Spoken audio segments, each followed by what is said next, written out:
Sean bienvenidos y bienvenidas a un nuevo episodio del Camino Florido.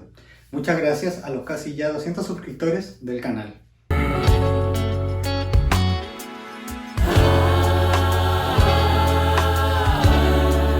En ese periodo se les suele enseñar a los niños a leer y a escribir.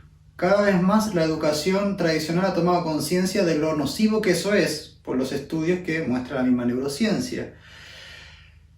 Y yo hoy día les quiero mostrar un camino por el cual uno puede poner los cimientos de la lectoescritura sin necesariamente enseñar a leer y escribir, pero sí fundar unos cimientos firmes para que cuando llegue el momento en que se despierte la mente para comprender los símbolos, entonces haya una firmeza. Para esto tenemos que ver el recorrido que ha hecho la humanidad en el aprender a leer y escribir, ¿sí? Y el recorrido de la humanidad es distinto al como lo solemos pensar, porque se suele educar que un niño primero lea y después escriba. Pero la verdad es que la humanidad primero escribe y después lee. Porque si no hay nada escrito, entonces no hay nada que leer. Ahora, para los niños hay procesos que son previos, antes de la escritura. ¿Sí? El recorrido que ha hecho la humanidad al respecto es que primero habla, luego escucha lo que habla, luego escribe lo que habla y luego lee lo que escribe. Este proceso es muy importante porque no podríamos escuchar si no hay algo que uno hable. Es decir, el hablar se ordena gracias a que uno escucha. Esto se ve en personas que tienen sordera y al no tener ese reflejo de la palabra que ellos enuncian, no la pueden ordenar, sino que la tiene que ordenar por vía de la vista, si tiene esa posibilidad. Es decir, los gestos que hace se ordenan eventualmente porque tiene un reflejo del gesto que realiza. Entonces, el hablar es el primer paso de todos. Y para eso, nosotros, como adultos, podemos promover un montón de actividades en las cuales los niños hablen, las niñas hablen, que son, por ejemplo, rimas, que son, por ejemplo, cantos, cuentos.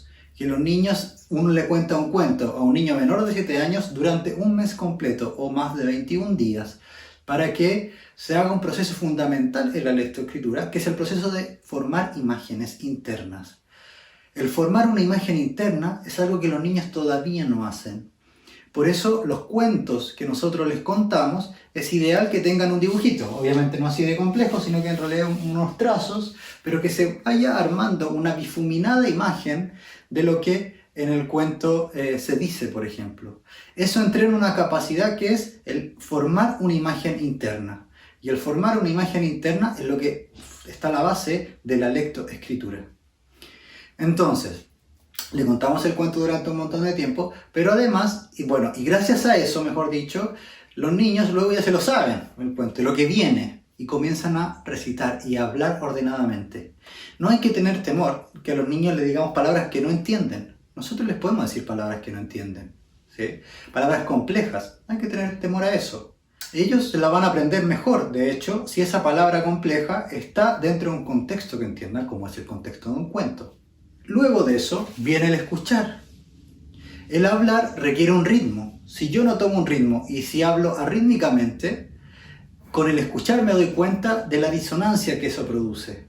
Es como cuando uno escucha música que son, arrítmicas, produce una incomodidad interna, ¿sí? Entonces,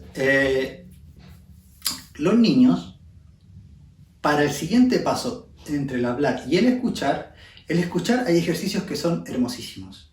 Y el escuchar, para que desarrolle orgánica y saludablemente todo el tracto auditivo y además que eso armonice con el lugar en el que se sostiene el lenguaje, que orgánicamente hablando se sostiene en el pulmón y en el corazón, el hablar.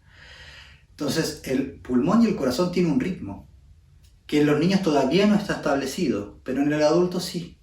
Y es un ritmo de que una respiración da 4 pulsaciones cardíacas. 1 es a 4, usualmente es. Y eso es un compás de 4/4. Es decir, que el organismo humano tiene un ritmo. Y a través del escuchar, uno escucha el ritmo, si bien no el orgánico de la otra persona, pero los niños sí escuchaban eso cuando estaban en el útero, ¿sí? Niños y niñas. Entonces, En el escuchar hay ejercicios que son hermosísimos, como es por ejemplo el que escuchen los sonidos de los pájaros. Y escuchar el sonido de los pájaros, que descubran el patrón rítmico que está ahí, ¿sí?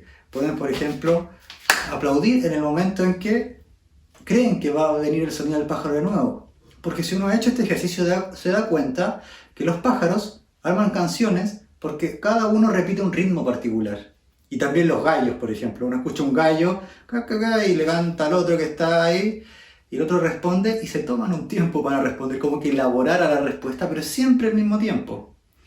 Entonces, ahí uno entrena las bases fundamentales de la lectoescritura, que es la formación de imágenes y que el niño en realidad ordene el lenguaje que viene ordenado desde otro lugar. Pero el niño aprende a ordenar gracias a eso.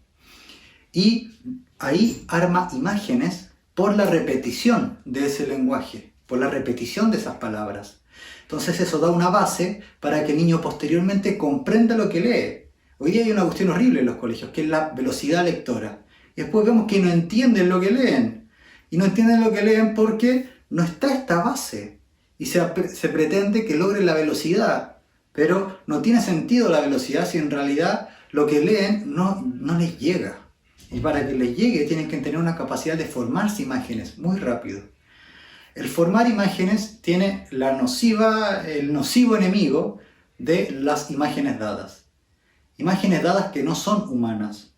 Como por ejemplo la imagen de los tablets o de los computadores, que son imágenes que ellos ven y no se las tienen que formar internamente. Es distinto que yo vea un pájaro a que yo diga: tenía un pico pequeño, alas cortas, unas pequeñas patitas y un color cafezáceo que resaltaba con la luz del sol y se veían las matices de entre un amarillo llegando hasta casi un rojizo. Esa imagen que yo me tengo que formar es todo un trabajo interno a realizar y que al tener la imagen dada desde afuera se pierde. Entonces, estas dos bases son la primera para pasar después a la escritura. Es muy extraño este paso porque se entiende que los niños leen primero y luego escriben. Pero la verdad es que uno les muestra, por ejemplo, una pizarra o en un papel, les muestra las frases que ellos ya previamente saben. Por ejemplo, Tamara Chubarovsky tiene un montón de rimas con movimiento, y la rima de la más, el pollito pequeñito, pía, pía, pía, o mi mamá me mima mucho, por ejemplo. Uno lo escribe y dice: este es mi mamá me mima mucho, y el niño lo comienza a leer legítimamente, ¿sí?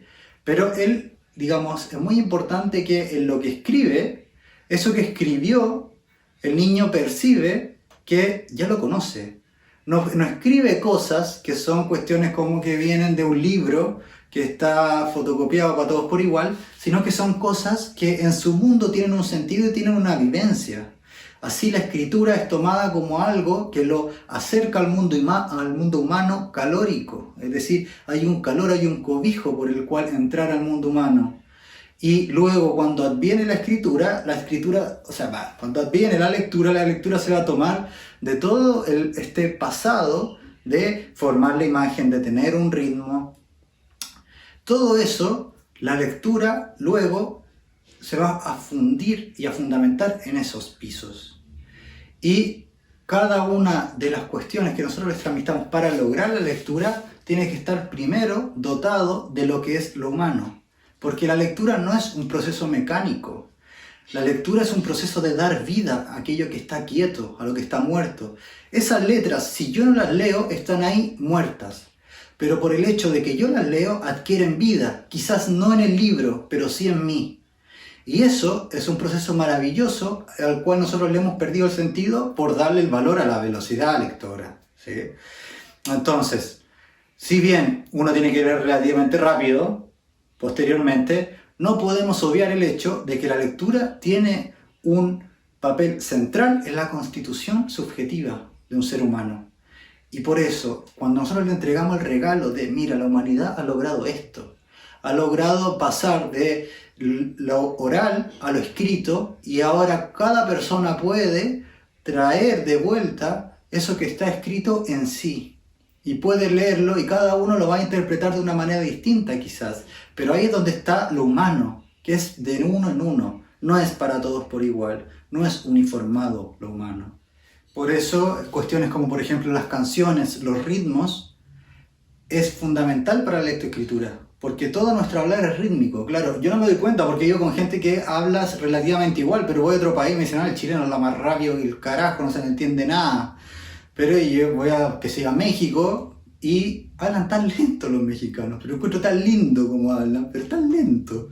Entonces, eso tiene algo que a mí me inaugura dentro de la cultura y que cada cultura tiene un ritmo. Entonces, ahí es la música que tiene un papel central, el cuento, el canto tienen un papel central y encontrar el ritmo con los niños, porque esa palabra que yo le entrego es símil a esto que uno hace con los niños. Uno busca el ritmo, ¿sí? Y no es que cuando empiezan a caminar y se empiezan a mover es que no necesitan el movimiento ni necesitan ese ritmo, lo necesitan más también. Es decir, que tienen que lograrse esto ya en otros eslabones. Así van a recibir, cuando despierte naturalmente su conciencia, la lectoescritura, que es usualmente a los 6 años, 7 años, va a tener un carácter de calentito, va a tener un carácter de un buen recuerdo.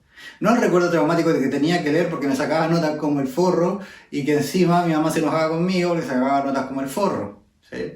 Entonces, ahí es donde es muy importante el trabajo del adulto, mediar, que haga de filtro respecto de eso. Hoy día, al menos en Chile, está muy en boca el si los niños tienen que ser evaluados o no, porque aparece muy notoriamente y muy marcadamente la competencia en los niños, cosa que la frustración en primero básico cuando comienzan a recibir notas es terrible. Ahí es donde nos tenemos que, y esto de tiempo de cuarentena es fundamental, o mejor dicho, posibilita el que nos replanteemos mucho de lo que venimos haciendo. Ojalá esto le haya aportado y claro, ahora en el capítulo siguiente voy a avanzar en los procesos biológicos de niños de 4 años y medio hasta los 7. Recuerden suscribirse y si esto les interesó escriban comentarios, pongan la campanita y nos vemos las próximas semanas.